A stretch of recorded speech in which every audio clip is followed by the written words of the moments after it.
Z plus one का modulus is equal to Z plus two one plus I. ये बिल्कुल same question है 11 की तरह, आप लोग ट्राई कर सकते हैं। मतलब एक्स प्लस वन का स्क्वायर प्लस वाई का स्क्वायर का root is equal to x plus two plus y i y plus two. आप सॉल्व कर सकते हो, जस्ट पिछले क्वेश्चन की तरह है। इमेजिनरी पार्ट को जीरो कर देना और फिर रियल पार्ट को रियल पार्ट से कंपेयर कर देना, एक्स का भी वैल्यू मिल जाएगा। और फिर कॉम्प्लेक्स नंबर, और कॉम्प्लेक्स नंबर में हमेशा एक्स जेड बराबर x plus i Y generally use किया जाता है। क्वेश्चन नंबर 13 नंबर क्वेश्चन में दिया गया है argument of Z minus one is equal to argument of Z plus three I, और हमें पूछा गया है एक्स माइनस वाई और एक्स माइनस वन और वाई का रेशियो पूछा गया है। तो इसको लिख सकते हैं tan इनवर्स जेड की जगह x plus i y minus one, यानी y upon x minus one, और ये लिख सकते हैं tan inverse y plus three upon x. दोनों बराबर है तो बराबर कर सकते हैं, इस साइड ला के जीरो कर सकते थे, कोई प्रॉब्लम नहीं था, tan जीरो जीरो ही हो जाता, कोई प्रॉब्लम नहीं। Y upon x minus one is equal to Y plus three upon X, मतलब X Y is equal to X Y plus three X minus Y minus तीन X Y कर जाएगा। तो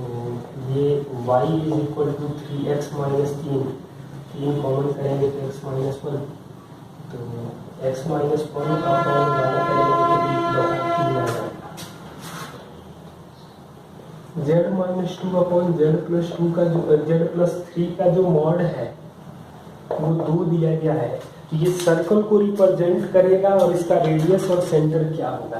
तो जेड के जगह हमेशा x plus i Y put करेंगे, तो X minus two plus i Y और x plus three plus i Y का मॉड वैल्यू दिया गया है दो, स्क्वायर कर देंगे तो एक्स माइनस टू का स्क्वायर प्लस वाई स्क्वायर, चार एक्स प्लस तीन का स्क्वायर प्लस वाई स्क्वायर, क्या मिलेगा हमें। तो एक्स स्क्वायर माइनस चार एक्स प्लस चार प्लस वाई स्क्वायर बराबर चार एक्स स्क्वायर चार वाई स्क्वायर, छः चौका 24 एक्स प्लस नौ चौका 36, मतलब three x square plus three y square plus 28 x plus 32 बराबर जीरो, मतलब x square plus Y square plus 28 बटा में तीन एक्स प्लस 32 बटा में तीन बराबर जीरो। तो इसका सेंटर जो होगा वो माइनस 14 बटा तीन कॉमा जीरो, एक्स के कोफिशिएंट का आधा और वाई का कोफिशिएंट नहीं है, और रेडियस जो होगा वो 14 बटा में तीन का स्क्वायर माइनस 32 बटा में तीन आ जाएगा। और इसी को सॉल्व करेंगे क्योंकि वाई का कोफिशिएंट है। नेक्स्ट क्वेश्चन, और ये हम लोग रिजल्ट याद रख लें कि जेड माइनस जेड वन और जेड माइनस जेड टू का वैल्यू एक होगा तो स्ट्रेट लाइन को रिप्रेजेंट करेगा, और एक के बराबर मतलब एक के हो, और के का मान एक होगा तो स्ट्रेट लाइन होगा, और के का मान एक के बराबर नहीं होगा तो ये हमेशा सर्कल ही होगा। ये स्टैंडर्ड रिजल्ट है, हम लोग याद रखेंगे। Z minus one upon Z plus one purely imaginary है तो मॉड जेड का वैल्यू क्या होगा। तो प्योरली इमेजिनरी का मतलब होगा रियल पार्ट जीरो, तो जेड के जगह हम लोग x plus i Y put करेंगे, तो ये मिलेगा x plus i y minus one और x plus i y plus to, यानी इसको लिख सकते हैं x minus one plus i Y और x plus one plus i Y, इसको एक्स प्लस वन माइनस आई वाई और एक्स प्लस वन माइनस आई Y, इसको गुणा करेंगे तो प्योरली इमेजिनरी यानी कि रियल पार्ट जीरो होगा। तो रियल पार्ट कैलकुलेट करने के लिए हम क्या करेंगे, तो रियल को रियल से इंटू करेंगे, अपॉन में तो आ जाएगा एक्स प्लस वन का whole square minus I square Y square into plus Y square, यहाँ मिलेगा X square minus one I plus I और माइनस आई दोनों को गुणा करेंगे तो माइनस आई स्क्वायर यानी कि प्लस वाई स्क्वायर, तो ये रियल पार्ट आ जाएगा। और हमें प्योरली इमेजिनरी मतलब रियल पार्ट को जीरो करना है तो इमेजिनरी पार्ट से कोई प्रॉब्लम नहीं है। अपॉन में जीरो है तो कोई प्रॉब्लम नहीं है, जीरो को खत्म हो जाएगा। मतलब हमें डिनोमिनेटर चाहिए था x square plus Y square बराबर 1 होगा, मतलब मॉड जेड का स्क्वायर 1 होगा तो मॉड जेड का मान 1 आ जाएगा। 16 नंबर सवाल में दिया गया है मॉड z1 बराबर मॉड z2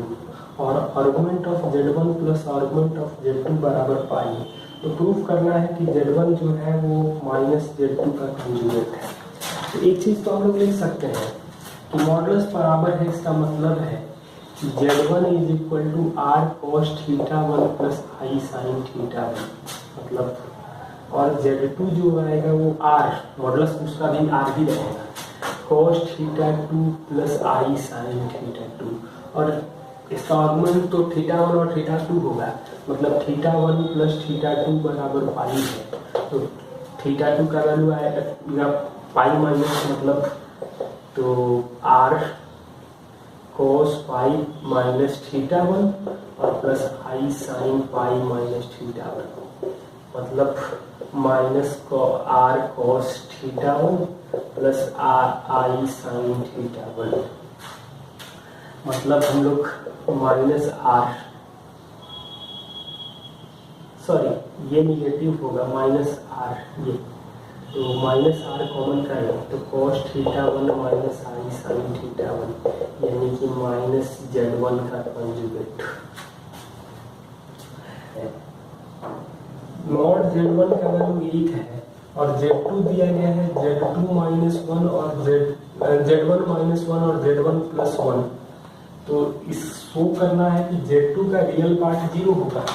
तो रियल पार्ट 0 होने का मतलब इसको तो 1 मॉड दिया गया है, मतलब z1 का वैल्यू होगा cos theta plus i sin theta,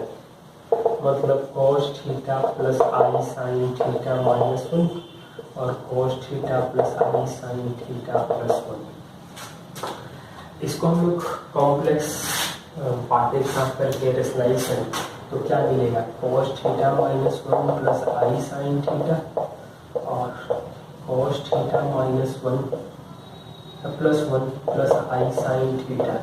into करेंगे तो cos theta plus 1 minus i sin theta upon cos theta plus 1 into minus i sin theta. तो सॉल्व कर लेंगे और हमें प्रूफ जो करना है वो क्वेश्चन नंबर 17 में z2 रियल पार्ट इज 0, तो इसका रियल पार्ट 0 होगा ये प्रूफ करना है। तो रियल पार्ट ही हम कैलकुलेट करें ना, क्या जरूरत है, तो अपॉन में तो कोई प्रॉब्लम नहीं है। तो ये आ जाएगा cos theta minus cos square theta minus 1 और ये आ जाएगा प्लस sin स्क्वायर थीटा, तो ये आ जाएगा sin square plus cos square, यानी कि रियल पार्ट के बारे में हम बात करेंगे तो रियल पार्ट हमारा 0 आ जाएगा।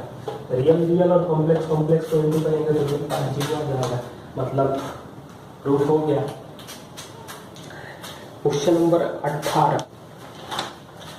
Z1 Z2 एक दूसरे के कॉन्जुगेट है,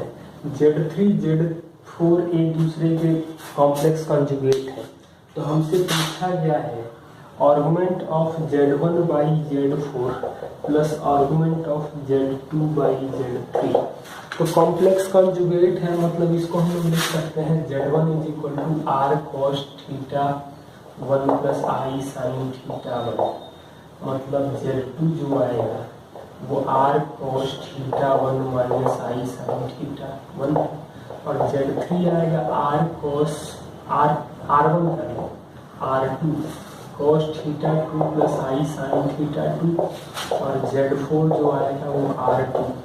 cos theta 2 plus minus i sin theta 2। तो Z1 बाई Z4 करेंगे तो R1 by R2 cos theta 1 plus i sin theta 1 upon cos theta 2 minus i sin theta 2 plus Z2 मतलब को R1 by R2 cos theta 1 minus i sin theta 1 upon cos theta 2 minus plus i sin theta 2 R1/R2 तो common कर लेंगे, यहाँ पर ये ऊपर जाएगा तो रिवर्स होगा, तो cos θ1 plus θ2 plus I sin θ1 plus θ2, और ये होगा R1/R2, ये तो रहेगा ही ये, और ये होगा cos θ1 minus θ2 minus I sin θ1 minus θ2। अब दोनों को जोड़ लेंगे। हमें तो पूछा जो इसका आर्गुमेंट क्या होगा, तो आर्गुमेंट का जो दोनों को ऐड करेंगे, माइनस ऊपर जाएगा तो माइनस हो जाएगा, यानी ये प्लस हो जाएगा, यानी कि दोनों तो जी काट के जीरो हो जाएंगे, तो आर्गुमेंट तो जीरो हो जाएगा। क्वेश्चन नंबर 19 नंबर सवाल में दिया गया है Z1 का मॉड वैल्यू बराबर Z2 का मॉड वैल्यू बराबर Z3 का मॉड वैल्यू, इस तरह से Zn का मॉड वैल्यू, और ये मॉड वैल्यू 1 दिया गया है, और हमसे प्रूफ करने के लिए कह रहा है Z1 plus Z2 plus Z3, इस तरह से Zn का मॉड वैल्यू जो होगा 1/में Z1 प्लस 1/Z2, इस तरह से 1/Zn का मॉड वैल्यू, ये इसके बराबर हो जाएगा। तो हम लोग ये जानते हैं कि मॉड Z का स्क्वायर जो होता है वो Z इंटू Z कंजुगेट होता है, मतलब मॉड Z1 का स्क्वायर 1 आएगा, जो Z1 इंटू Z1 का कंजुगेट हो जाएगा, मतलब Z1 के जगह पे हम लोग लिख सकते हैं 1/Z1 का कंजुगेट। इसी तरीके से बाकी के लिए भी, तो ये वैल्यू आ जाएगा 1/Z1 का कंजुगेट, 1/Z2 का कंजुगेट, 1/Z3 का कंजुगेट, इस तरह से 1/Zn का कंजुगेट।